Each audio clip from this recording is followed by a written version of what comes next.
Alrighty, so my name's Wes. I'm with NewFrame. I here have Evija, who has fibromyalgia, correct? Yes. But has able to do a lot of things to help her symptoms. And we're just gonna kind of go over her story a little bit, see what's working for her, and kind of go from there. So, how are you doing today, Evija? Yeah, I'm really good. Thank you. What about you? Ah, living the dream, living the dream. And it's sunny here. It's a little hot. I'm in North Carolina, but that's okay. No worries. No worries. So let's just dive into it. So Evia, what's your story?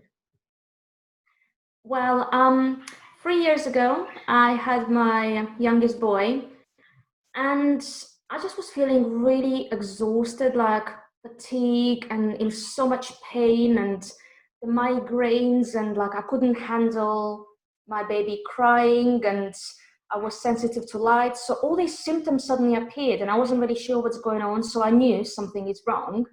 So I went to the doctors, and that's when, after a few tests, they diagnosed me with fibromyalgia. So I went back home, obviously, started researching, and I joined some fibro groups. And at that point, I think it really hit me hard because mostly they talk about pain and how they get much worse. So at that point, I developed really bad depression because all I saw at that point was, okay, so I'm only 31 and I'm just going to get worse and worse. And, by the time I'm 40, I might be in a wheelchair. So it really, really hit me. So when I went back to GP and I was talking about how I felt, all they offered me was sertraline. So it wasn't really the way I wanted to do it. When I got back home, I looked at all the side effects, and I think that's really hit me because I'm not sure if you are familiar with the drug, but You said citrulline? yeah. No, what class is that? Is that like a Flexeril? I might know it by a different name, but it all depends. So do you know what type of drug it is, Evia? I have no idea, Okay. no, but it's kind of antidepressant and it also helps with pain. Okay. Okay. So yeah, so when I got home and I checked all the side effects, so it just literally changes you who you are. The side effect list is on 2 pages, and I've never seen any drug in my life which has so many side effects. So at that point, I kind of started to fight back and I started really looking into it and researching. And I found things which could possibly help. I'm not saying the way I did things was the right way because obviously I had to learn it myself Sure. and see what works. And I wasn't really strong enough because obviously at that point I was severely depressed. But in general, my formula was to exclude absolutely all the food triggers, which is quite a few things, but I mean, it was well worth it. Um, and then I started working on my mindset because many people don't really do that enough. Many people kind of push it past and don't even think it's important. Like when you think about it, what's going to happen if you don't have the right mindset? Are you going to be able to actually say no to all the food? Or are you going to be strong enough to actually exercise? So you have to have the right mindset because also if you are stressed out, you get the flares. So you really need to be able to control your mind all the time. And if you do that, then you are going to feel so much better. And the next thing I did was exercising. So that was a big challenge on its own. So it wasn't like one day and I suddenly could do things.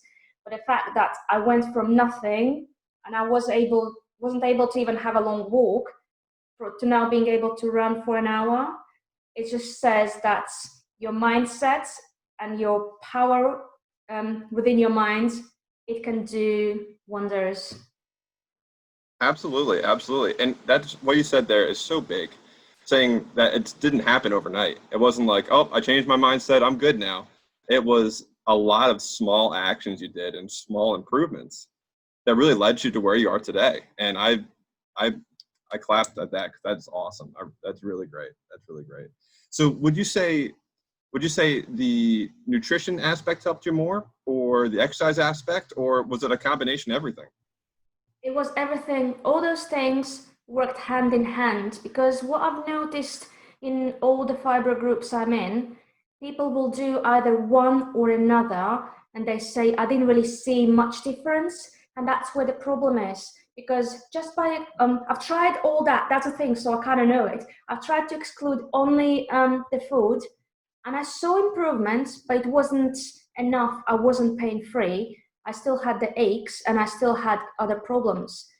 I tried to work on my mindset. Again, it didn't solve the other issues. Exercise alone doesn't solve it either. So you need, like, for example, if you're going to still continue eating all the foods, you are going to be in pain. And then if you start exercising on top of that pain, you can see what's going to happen. Right. Yeah. So have to do all that together to have a successful story like I have, because I'm pain free now. That's awesome. That's really great. That's really great. Yeah, there's no silver bullet out there, right? There's no one thing that's kind of hidden that people, I feel like, and that's what a lot of people look for is what's that one thing I can do? So they try what you were saying, one thing after the other, but really it needs to be a little bit of everything to help going in that direction. Yeah. Yeah, Yeah. So that's awesome. That's awesome. So with your journey, what's been your biggest challenge? definitely exercise. It was very hard. The start was the most hardest, because obviously I was used to exercise all the time before I had fibro. So I was used to run. So I was a pretty active person. So I love to do that all the time. And then suddenly for over a year, more than actually, it was about 2 years, I didn't exercise at all. So my body obviously was pretty limp. I couldn't do nothing. So I had to build it up from scratch again. And on top of that, with fibro, all the muscles were sore. It just was really, really hard to kind of oil my body back up to be able to do something. So it took me, I think, 6 weeks before I could run for a couple minutes. So that just Okay. says, like, it was a long process. So I don't want people to think, okay, now I'm posting on my profile, I'm running now for an hour. I couldn't run for an hour for probably about 3, 4 months. Okay. So it took a long, long time. I just kept increasing and increasing and increasing until actually I could do that. So at the start, I was literally just walking faster and faster and faster, and could, until the point where I kind of was walking, running kind of pace. So yeah, it's just, I think that's what people don't realize. You have to start very, very low before you actually build up. And that was my mistake too. I started too high and I paid for it, and for 3 weeks I couldn't walk. Yep. So yeah, you have to really, really pace yourself. So be patient. Oh, absolutely, absolutely. And when I work with people, I run into that all the time, where there's almost a mindset, kind of like what you're talking about, where people were active before and like, oh, I should just jump right back into what I was doing, and they try that and they pay for it. They get into a flare the next day, week, or however amount of time. So that's one thing that is almost important, is like, yes, we want to work, but we also want to know when to throttle the brake a little bit too. So that's awesome. I mean, you were or would be the person I would love to work with in terms of in PT. But you did it all without, and that's awesome. That's so great. That's so great. So what are some things that are still? I know you're saying the exercise is still tough, but what's something that you still are having challenges with? um, it's just being able to do it like every single day. So that's not something I did and now I can stop. So I still have to exclude all the food triggers, because I have had a couple issues and I've eaten something I shouldn't, and the pain is back. I've had stressful days and the flares are back. So it's something I have to still do every single day and be mindful of. So obviously my main issue is the noise. I have 3 young kids. So with fibro, you have problems with the noise, and I have to work on that daily, because if I suddenly forget and start to really get irritated by kids, the flare is starting to come up. So I kind of really have to learn how to pace myself. And that is my main kind of challenge, being around noise and learning how to cope with it. Whereas before, I wouldn't even need to think about it. And now I have to really be mindful of that all the time. Okay. Okay. So like all the stress that comes with having. You said you have 3 kids, right? Yeah. Oh, yeah. That's a tall order, but hey, that's awesome that you're able to really be really successful with that. I don't have kids, so I can't really Enjoy the silence. relate. That's what everybody tells me. Next year I think we might try, but for right now we don't have any. And yeah, no. So what are some like techniques that you've used that has helped you with kind of keeping like you said the noise under control? Any do you do meditate or do you do any type of like breathing Yeah. techniques or anything? I do meditation. I don't do it every single day. Obviously, I'm quite busy with things, but I do try to meditate at least 2 to 3 times a week. So and also very important is just switch off. So when I put the kids to bed, I just try to take some time just for myself. And then the first thing in the morning, I wake up before the kids and I just like to go for a run and just switch off. So for me, that really helps to kind of get myself ready for the day. So, everyone obviously has different things which they love, and that's what they need to find what gives them that extra energy and makes them feel good. So for me, that's always been running. So I always make sure I have my morning run, whether that's 10 or 20 or half an hour. I always have that before the kids are even up. So when they're up, I'm ready for that. Yeah, it's like your time to yourself, right? You can kind of accumulate all those thoughts in your head, and no, Yeah, and you get the bonus of it being exercise too. That's a yeah, double whammy. exactly. Big money double whammy. Um, anyway, so that's great. That's really great. That's really great. So, what would you say is your biggest piece of advice if you were to give someone who I don't know was just diagnosed or has been struggling with it for a while, um, to getting back to life as they once knew it? Yeah, to never give up because I know how hard it is, and there will be so many challenges in a way. Like, it took me a long time, obviously, because I didn't have any role model to look up to. Like, even now, when you go on any pages, there is very rare you're going to find someone who is going to have a positive story. So it's very daunting and it's very hard to kind of put yourself together and try, because you keep reading all these stories and you just keep thinking, okay, it's not going to work, there's no point. So just do not give up, stay strong, and most importantly is work on your mindset. So if you don't work on your mindset, you're not going to be strong enough to overcome all the things which are going to come your way.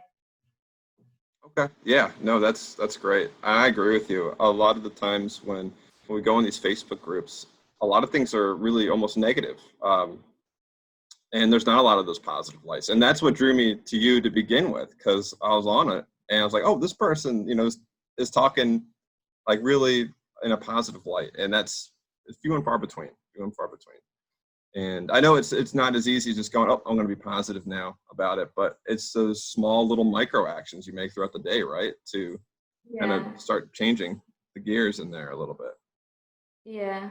Because there's no cure, but in the end, you don't want to just be like negative all the time and just think and focus on all the negatives. So, yeah, I am pain free now and I don't have any fatigue, but it doesn't mean I don't have other issues. Like I mentioned, I'm still very sensitive to noise. I am still sensitive to light. Like I cannot go outside without sunglasses on, or I'm just literally gonna feel like migraine coming on. Or I have my own daily challenges, but that's nothing in comparison to being pain free. That's the day I woke up and I was pain free, I was just jumping in joy. So it's when you get to that point, that's when you're going to be like, yes, I did it. So it's not going to be easy, but it is possible. So I don't want anyone to give up. It is possible, just please be patient. That's my main advice. That's great. That's great advice. Great advice. Um, but all right. Well, that is awesome. That is awesome. That is awesome. I'm looking through my list of questions here and making sure I ask you everything while I got you on the hook, because this has been awesome. This has been so great. And yeah, I think we talked about a lot of the things that, we talked about before even doing this. So that's great. That's wonderful. That's wonderful. If someone wanted to learn more about you, or uh, I think you do some coaching. I remember us talking about, if someone wanted to learn more about you, where would they go if they wanted to kind of check you out a little bit more? I have my own Facebook page, so if you want to drop a link Yeah. to people you're going to speak to, yeah, so in that page I do lives and I discuss all the things which help me, which in short I explained to you now, but obviously it's way more than that. It's the whole journey took me about a year and a half to get where I'm now, so it wasn't kind of one day and here I am. Sorry. So yeah, if you go on that page, you will see all those things. Plus, I am trained now to become a personal trainer. So my idea moving forward with that group is doing live exercises. So I hope that's going to help people to actually get more active and try much harder. And at least when it's live, then people will actually participate and try more than actually a recording on kind of YouTube. And they'll be like, I don't want to do that. When it's live, and think people might actually want to join in and come back there every week. So yeah, I just really want to help people, because being where I was, it wasn't a good place. So I just really feel for every single person, and I just really wish they would try the hardest they can. Yeah. Yeah. And that sounds like a great idea, offering some type of movement, or just like, all right, how do you find those foods that do trigger? And I've watched a few of your lives, and they seem to go over those intricate details, because us talking about it is more like the theory behind it, but how to do it is a whole different ball game, right? Yes. So that's great. That's wonderful. But all right, that's great. That's wonderful. I'll definitely drop a link in the description. I'll probably post this on YouTube and onto our page as well. But it was great talking with you, and Nice. I'd love to talk to you again soon. This has been great. Yeah, sure. All right, enjoy your day. You do the same.